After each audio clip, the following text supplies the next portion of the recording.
Hello and welcome to this new episode of Daughters of Narcissistic Mothers podcast. I'm Matilde and I'm your host. I'm an inner transformation mentor supporting women in healing mother wounds through the one-on-one 10 weeks program and through Reclaim Your Fullness online community. To know more about these offerings, sign up to the newsletter or visit the website womenreclaimingtheirfullness.me.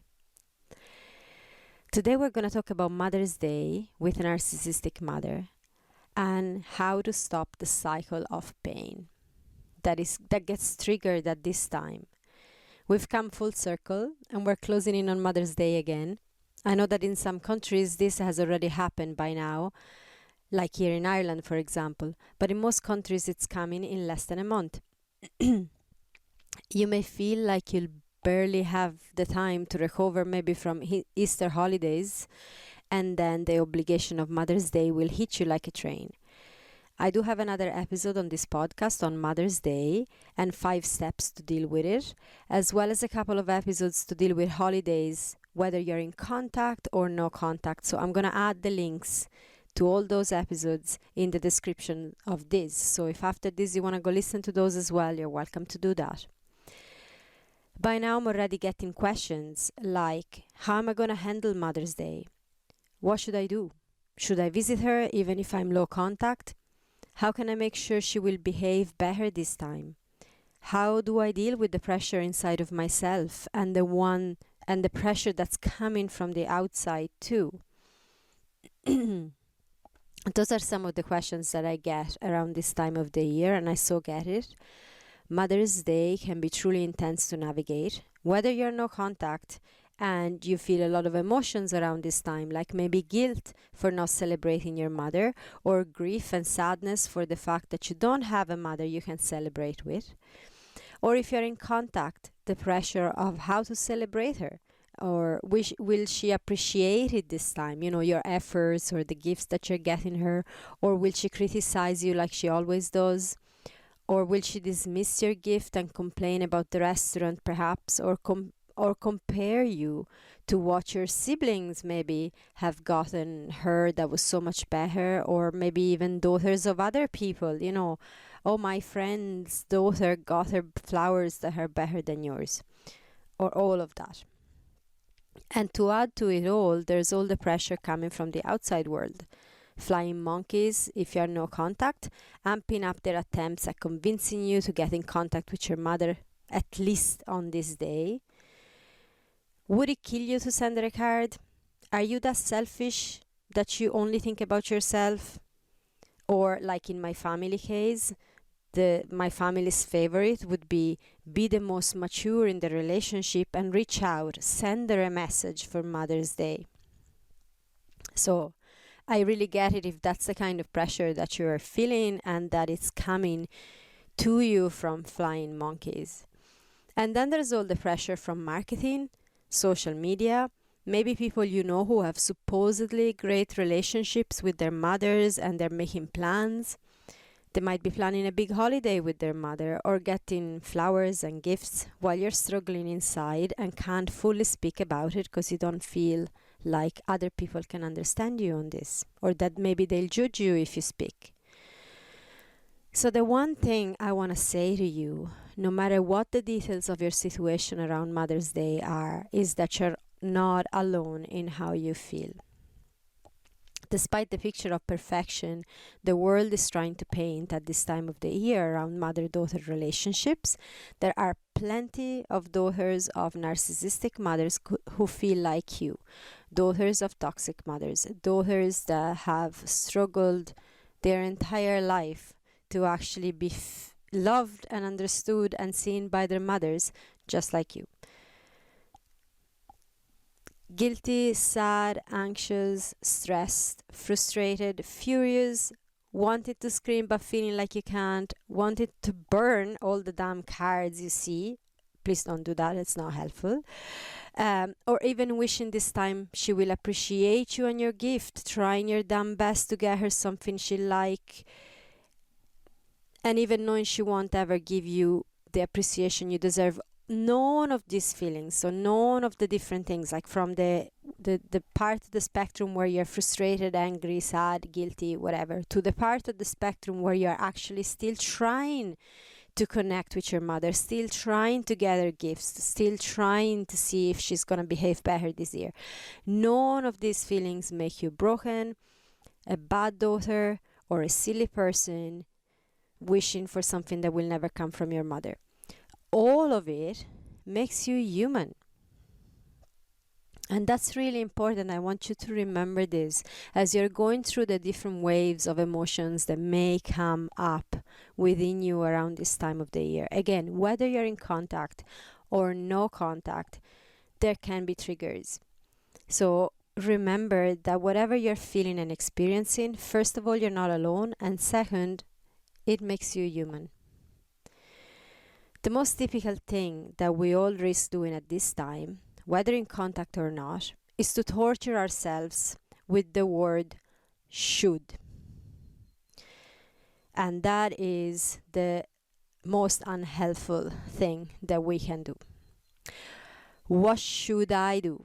What should I get her? Should I break the no contact to send her a card or a message? Should I spend more than this on her gift? Should I try to be a better daughter? Should I celebrate the woman who abused me for so long? What should I do to be appreciated by her? And so on. So many shoulds. And behind every should, there is a big dose of self-judgment that causes all sorts of suffering. I do hear advices bandied about along the lines of eliminate the self-judgment. And it's great advice. Yeah, sure. I mean, I will eliminate the buckets of self-judgment I carry inside, along with the years of conditioning I got about being unlovable, about not being enough, about being a bad daughter, about being responsible for my mother's emotionality and well-being. I will eliminate it now. You watch me go. Done. Is it done? Not really. It's still there. And I am, of course, being sarcastic. But the point is, it is not that simple to eliminate a conditioning that you received since childhood from your mother in a moment. If it was as simple as that, we'd done it, right? I wouldn't need to have a podcast on this. I would have done one episode saying, hey guys, eliminate the self-judgment and you'll be fine. And while you're at it, eliminate the guilt as well. And that would have been it. But it's not that simple. And if you're judging yourself for your decisions, for the possible inadequacy of your gift for Mother's Day, for your choice of going no contact and not celebrating Mother's Day at all, for the way others will judge you depending on the decision you will make this year about this one day, you're not alone, and this is not something you need to fix in yourself. What I want to speak to today is something that feels like medicine when self-judgment is there. And again, this is a process. This is not something that happens overnight. This is not about fixing the self-judgment in yourself. It's not about eliminating it with positive thinking and positive affirmation and rationalizing and overriding what you're actually feeling inside of yourself, because those feelings are real. Those emotions, those things that you're feeling are real, that you are feeling them. So they can't just be eliminated with a click of a finger. But the medicine is allowance. Allowance is the antidote to the self-judgment. Rather than focusing so much on eliminating guilt, anger, grief, and all the self-judgment behind every thought in your head regarding Mother's Day, and indeed any other day of the year, the invitation is to introduce allowance in your inner language. For example, the question, what should I get my mother? Change it in, I am allowed to get what I feel is appropriate, what I choose and what I can afford. Should I send her a card and break the no contact? I am allowed to keep my boundaries and protect myself. Should I spend more than I can afford? I am allowed to prioritize my life and myself. I am allowed to feel all that I feel at this time, and I am allowed to take care of myself. I am allowed to never make contact again.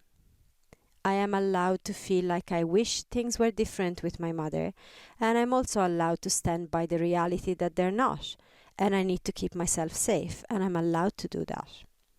I am allowed not to give a shit about Mother's Day. Yes, you are allowed. I am allowed to grieve the mother I never had, and I'm also allowed to celebrate mother's energy in myself, the one that's within me all the time. You are allowed to follow what feels best for yourself at this time, like at every other time. And that is the medicine.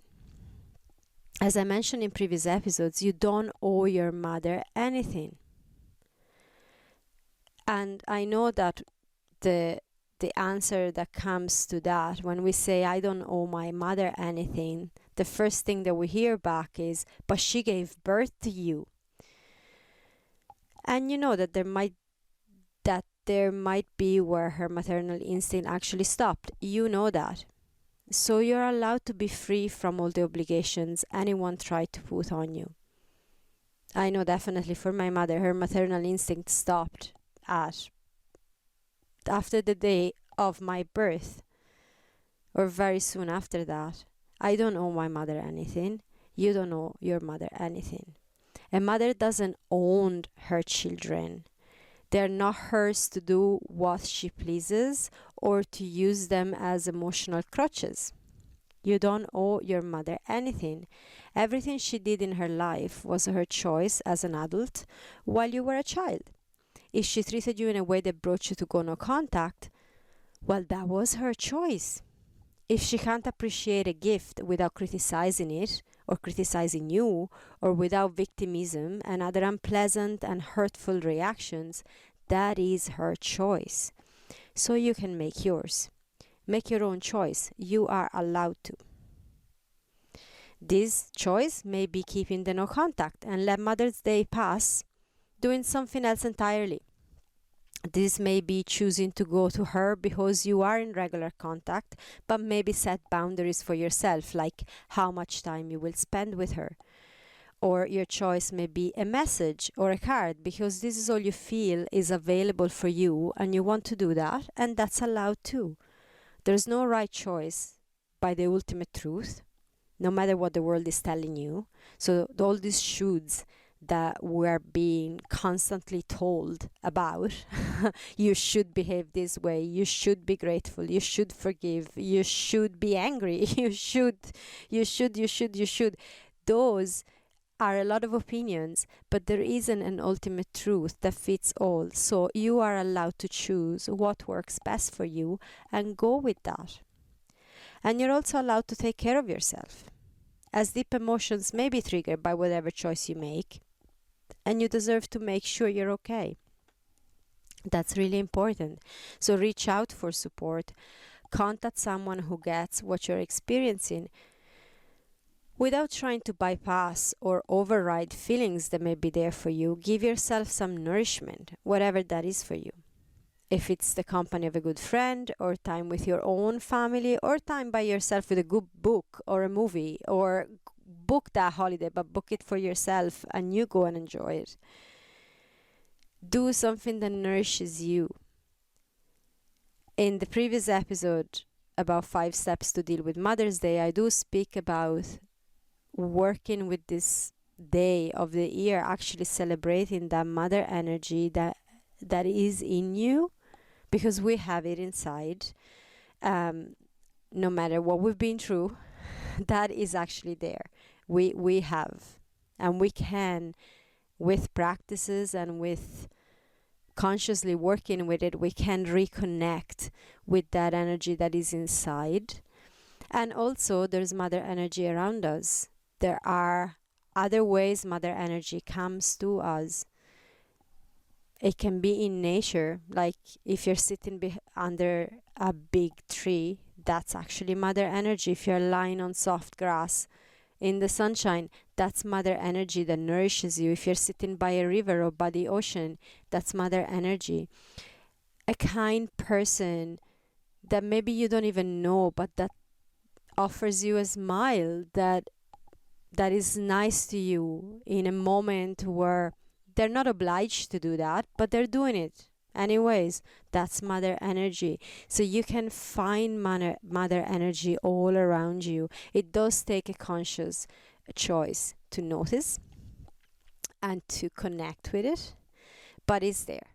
And we can celebrate that. It's not, mother energy is not trapped into one person that just gave birth to us. That doesn't encompass mother energy. Yes, of course, giving birth is an aspect of mother, but it's one aspect in a universe, in a cosmos of other aspects of it, and it can't be encapsulated in one person.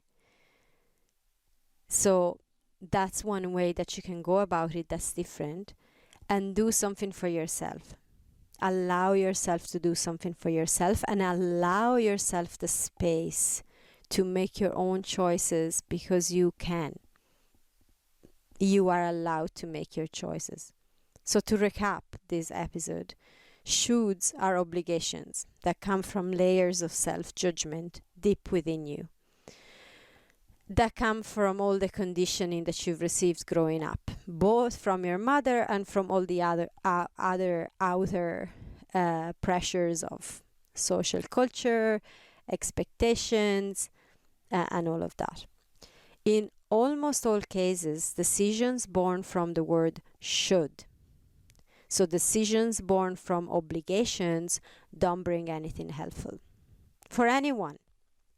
Not for you and not for the people that are around you.